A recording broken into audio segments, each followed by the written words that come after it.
ওং নমঃ শিবায়, ওং নমঃ শিবায়, ওং নমঃ শিবায়। জয় শ্রীকৃষ্ণ, রাধে রাধে। নমস্কার বন্ধুরা, মহাশিবরাত্রি হলো সমস্ত ব্রতের মধ্যে সর্বশ্রেষ্ঠ ব্রত। একটি অত্যন্ত ধর্মীয় গুরুত্বপূর্ণ হিন্দু সম্প্রদায়ের আচার হলো এই মহাশিবরাত্রি। এই পবিত্র দিনটিতে জীবনের অন্ধকার এবং অজ্ঞতা দূর করার জন্য প্রত্যেক ভক্তই ভোলানাথের কাছে প্রার্থনা করে থাকে। এই পবিত্র মহাশিবরাত্রি ফাল্গুন মাসের কৃষ্ণপক্ষের চতুর্দশ তিথিতে সাধারণত পালন করা হয়ে থাকে। মহাশিবরাত্রি হলো একটি হিন্দু উৎসব। এটি দেবাদিদেব মহাদেবের উদ্দেশ্যে পালিত হয়। এটিকে শিবের রাত্রি বলেও ডাকা হয়। এটি শুধু ভারতে নয়, বিশ্বের কোটি কোটি দেশে এই পবিত্র মহাশিবরাত্রি পালন করা হয়। প্রতি বছর এই উৎসবটি ফাল্গুন মাসের অমাবস্যা তিথিতে পড়ে। এই দিন ভক্তরা দিন রাত উপবাস করেন এবং ভগবান শিবের ধর্মীয় উপাসনা পালন করেন। আর আপনারা যদি ভেবে থাকেন যে এই শিবরাত্রি কেবল নারীরা করে থাকেন, তাহলে আপনি একদমই ভুল ভাবছেন। কেননা এই বিশ্বের বিভিন্ন জায়গায় বিভিন্ন স্থানে নারী পুরুষ উভয় মিলে এই পবিত্র শিবরাত্রি পালন করেন। আবার অনেক ভক্তর মনে প্রশ্ন আসতে পারে যে এই শিবরাত্রি কেন পালন করা হয়, কেন বিভিন্ন দেশে সাধারণ মানুষ এই শিবরাত্রি পালন করেন। বন্ধুরা, আজকের ভিডিওতে আমরা এই প্রসঙ্গে আপনাদের সাথে আলোচনা করব এবং এই পবিত্র শিবরাত্রি কবে আপনারা পালন করবেন, শিবরাত্রির পালনের সঠিক সময়সূচি কখন, তা নিয়ে আজকের ভিডিওতে আমরা সেই প্রসঙ্গে জানার চেষ্টা করব। আমাদের সকলেরই আজকের এই গুরুত্বপূর্ণ তথ্যগুলি জানা খুবই প্রয়োজন। তাই অবশ্যই আমার প্রিয় সকল ভক্তগণ ভিডিওটি ভক্তি, ভালোবাসা, শ্রদ্ধার সহিত শ্রবণ করবেন। আর এই চ্যানেলে নতুন হয়ে থাকলে দয়া করে চ্যানেলটি সাবস্ক্রাইব করবেন, কারণ পরবর্তী সময়ে এই ধরনের নতুন নতুন ভিডিও বা তথ্য পাওয়ার জন্য। এবং ভিডিওটিতে একটি লাইক করবেন আর কমেন্টে ভক্তি, ভালোবাসা, শ্রদ্ধা দিয়ে হর হর মহাদেব বা আপনাদের ইষ্ট দেবতার নামটি অবশ্যই লিখবেন। বন্ধুরা, আমরা প্রথমে জেনে নেব যে এই মহাশিবরাত্রি কেন পালন করা হয়, কেন ভারতের কোটি কোটি মানুষ এই শিবরাত্রি পালন করেন। দেখুন, শিবরাত্রি হলো সেই মহারাত্রি যা শিব উপাসনার সঙ্গে ঘনিষ্ঠভাবে সম্পর্কযুক্ত। এই উৎসব শিবের দৈব আকারের একটি শুভ উৎসব। নিরাকার থেকে আকারে তার অবতারের রাতকে বলা হয় মহাশিবরাত্রি। তিনি আমাদের কাম, ক্রোধ, লোভ, আসক্তি, হিংসা ইত্যাদি থেকে মুক্তি করেন এবং পরম সুখ, শান্তি ও ঐশ্বর্য দান করেন। সর্বশ্রেষ্ঠ বৈষ্ণব হিসাবে ভগবান শিবের অসংখ্য আধ্যাত্মিক গুণ রয়েছে এবং সমস্ত গুণের মধ্যে সর্বোচ্চ হল সমস্ত জীবের প্রতি তার করুণা। তিনি প্রকৃত করুণা প্রদর্শন করেন। তিনি সম্পূর্ণরূপে হিংসামুক্ত। যখনই তিনি ভক্তদের পরমেশ্বরের কাছে পৌঁছানোর চেষ্টা করতে দেখেন, তখন তিনি তাদের সকল উপায়ে সাহায্য করেন এবং হৃদয় থেকে তাদের মহিমান্বিত করেন। ভগবান শিব প্রথম ফাল্গুন মাসের কৃষ্ণপক্ষের চতুর্দশী তিথিতে শিবলিঙ্গ রূপে আবির্ভূত হন। এই কারণে এই তারিখটি প্রতি বছর মহাশিবরাত্রি হিসাবে পালন করা হয়। ভগবান শিবের জ্যোতির্লিঙ্গের প্রকাশ হিসাবে শিবপুরাণ অনুসারে শিবের নিরাকার রূপের প্রতীক লিঙ্গ। তাই এই শিবরাত্রির শুভ তিথিতে আবির্ভূত হয়েছিল এবং ব্রহ্মা ও বিষ্ণুর দ্বারা প্রথম পুজো হয়েছিল। যেখানে স্কন্দ পুরাণে বলা হয়েছে যে আকাশ নিজেই লিঙ্গ, পৃথিবী তার পিঠ বা ভিত্তি এবং সব কিছুরই অসীম শূন্য থেকে জন্মেছে, তার মধ্যে ছন্দের কারণে তাকে লিঙ্গ বলা হয়। শিবকে একজন মহান যোগী বা আদিযোগী হিসাবে উপস্থাপনও করা হয়েছে। তাকে ভয়ঙ্কর ঈশ্বর এবং সবচেয়ে উদার উভয় হিসাবেই বিবেচনা করা হয়েছে।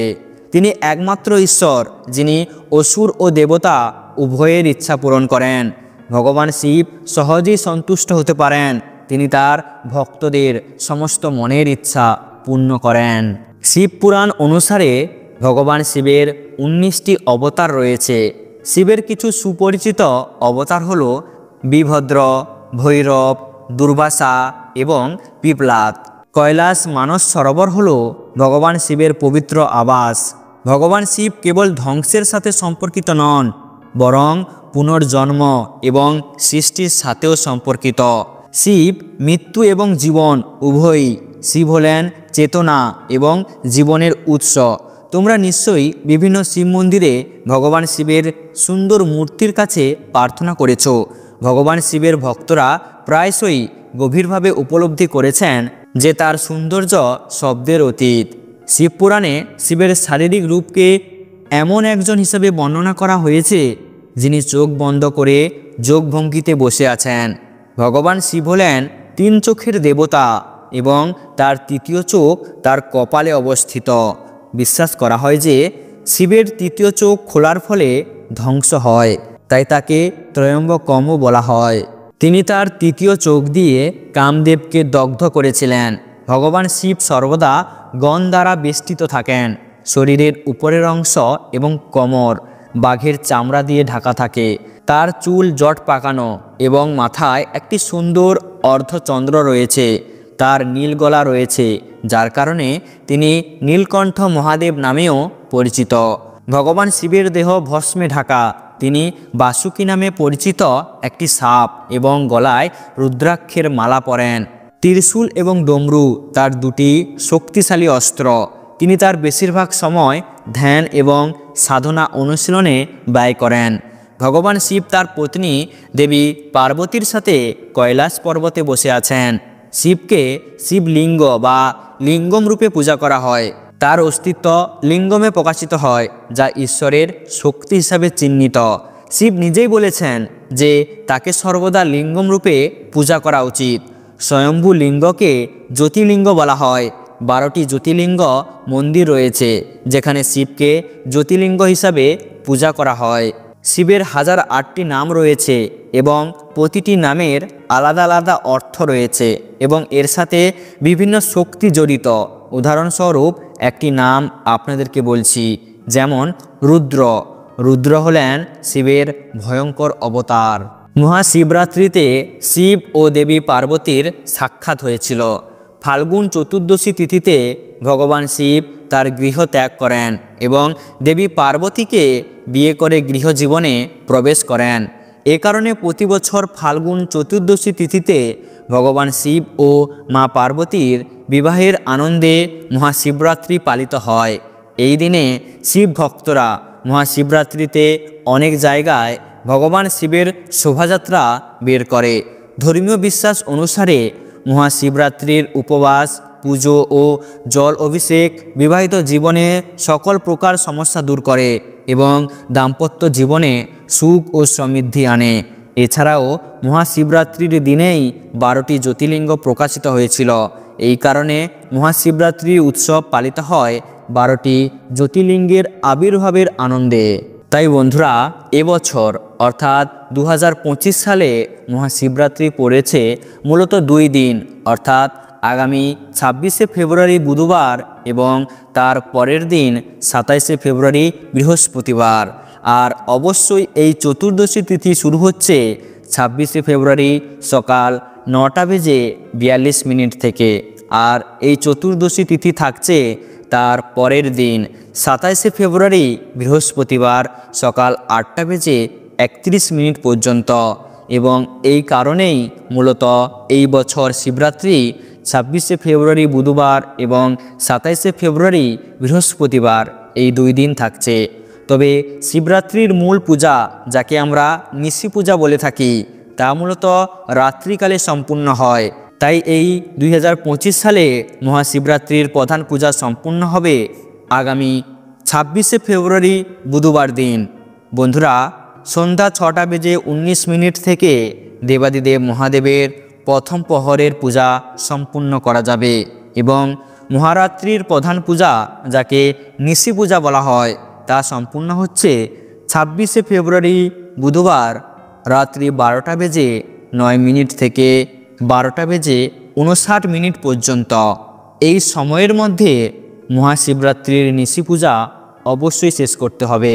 মহাশিবরাত্রি কিংবদন্তিতে পরিপূর্ণ এবং সবচেয়ে বিখ্যাত হল দেবী পার্বতীর কঠোর তপস্যার গল্প। যা তিনি ভগবান শিবকে স্বামী হিসাবে লাভ করেছিলেন। পৌরাণিক কাহিনী অনুসারে তার অটল নিষ্ঠার কারণে ফাল্গুন মাসের কৃষ্ণপক্ষের চতুর্দশ তিথিতে ভগবান শিব এবং দেবী পার্বতী বিবাহ বন্ধনে আবদ্ধ হন। মহাশিবরাত্রি এত গুরুত্বপূর্ণ এবং মঙ্গলজনক যে এই কারণেই এই উৎসবের গুরুত্ব অপরিসীম। গুরুর পুরাণে এই দিনের তাৎপর্য তুলে ধরা হয়েছে। এই কিংবদন্তি অনুসারে এক শিকারী একবার তার বিশ্বস্ত কুকুরকে নিয়ে বনে শিকার অভিযানে গিয়েছিল, কিন্তু খালি হাতে ফিরে আসে। ক্লান্ত ও ক্ষুধার্ত অবস্থায় সে একটি পুকুরের ধারে বিশ্রাম নেয়। সেখানে সে একটি বিল্বম গাছের নিচে একটি শিবলিঙ্গ দেখতে পায়। বিশ্রামের জন্য সে গাছ থেকে কিছু পাতা ছিঁড়ে ফেলে এবং ঘটনাক্রমে কয়েকটি পাতা শিবলিঙ্গের ওপর পড়ে যায়। তার পা পরিষ্কার করার জন্য সে পুকুর থেকে জল ছিটিয়ে দেয় এবং অসাবধানতাবশত কিছু জল শিবলিঙ্গের ওপর ছিটিয়ে দেয়। এই কর্মগুলি করার সময় তার একটি তীর তার হাত থেকে পড়ে যায়, যার ফলে তিনি শিবলিঙ্গের সামনে প্রণাম করতে বাধ্য হন। অনিচ্ছাকৃতভাবে তিনি শিবরাত্রির দিন শিব পূজা সম্পূর্ণ প্রক্রিয়ায় সম্পূর্ণ করেছিলেন। তার মৃত্যুর পর যখন ভগবান যমদূতেরা তার আত্মা গ্রহণ করতে আসেন, তখন ভগবান শিবের পরিজনদের মধ্য থেকে স্বর্গীয় দেবতারা তাকে রক্ষা করার জন্য উপস্থিত হন। তো বন্ধুরা, আমার ভিডিওটি আজ এখানেই সমাপ্ত করছি। ভিডিওটি দেখে ভালো লাগলে একটি লাইক অবশ্যই করবেন।